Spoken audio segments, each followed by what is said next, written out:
All right, Iowa Hawkeyes heading out to the Coliseum.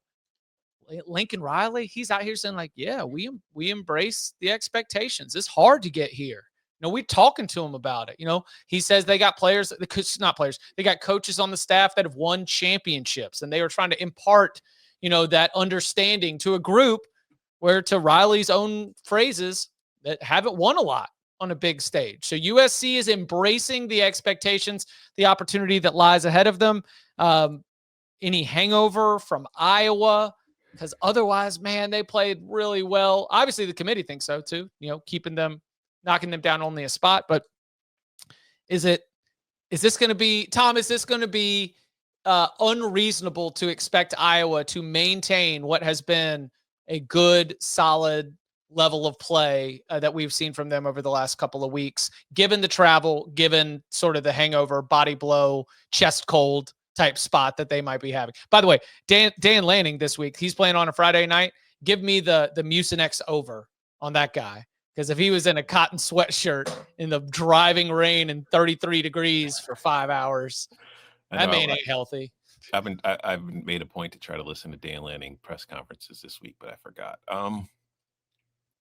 I feel like this is definitely a test of Iowa because, obviously last week's game was huge, but just going back, there was the Penn State game, which we saw last week against Indiana. Penn State still it's not a pushover. Yeah. So that's a really tough game. The week after that, you blow out Minnesota, but it's also a huge rivalry game. So there's the ton of emotion that goes into that. And then last week, there's a ton of emotion that goes into Oregon coming to Kinnick and what is the biggest game at Kinnick Stadium in 5 years and everything that it means, the spotlight, your chance, what it means if you win the game, blah, blah, blah, and then coming that close and losing.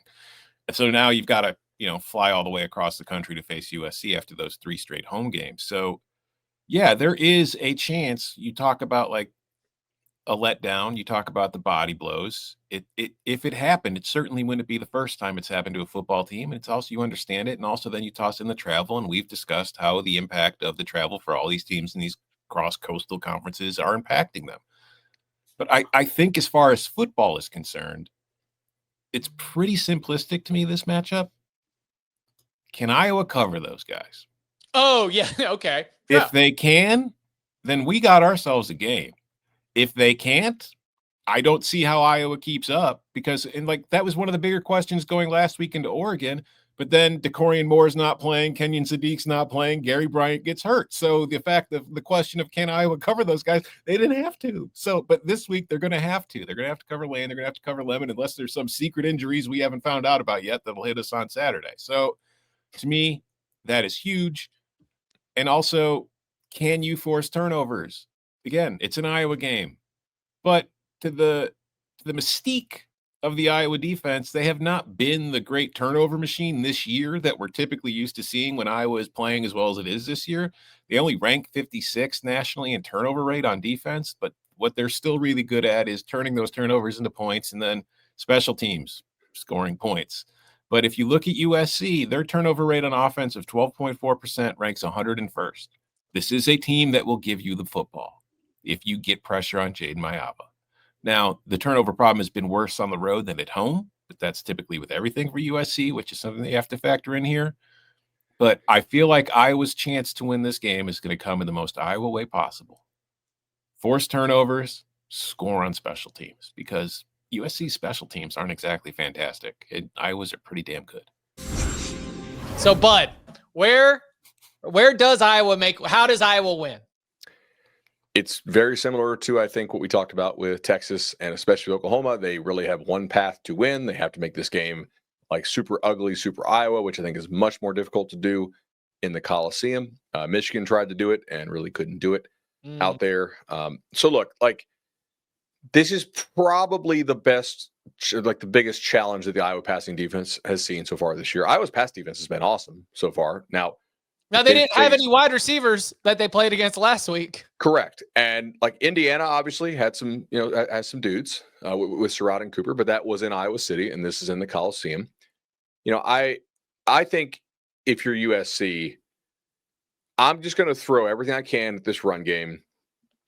And if Iowa passes to beat me, all right, fine. Like my secondary has been fine this year. It's much better than it was last year for the Trojans.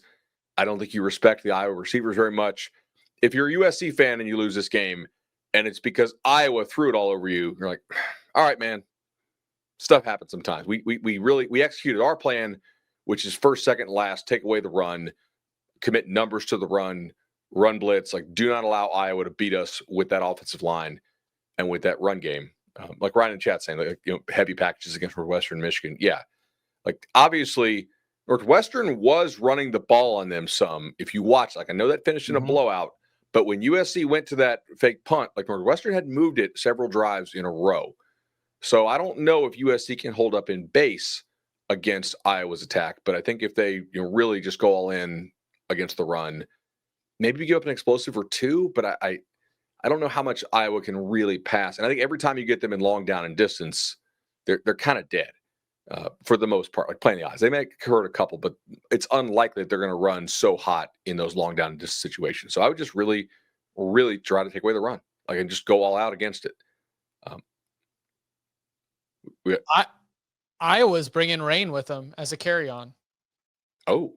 Weather forecast, sunny Southern California. Weather forecast for Los Angeles, California for Saturday. We've got 70% chance of precipitation, 64 degrees. Not wind, a little 7 mile an hour. Looks like at kickoff time. Yeah, just some 7 mile an hour. But yeah, that is low 60s and rainy in sunny Southern California. I mean, obviously, advantage Iowa, right? Everyone reads this the same way. This is Albert Hammond, you lying son of a bitch.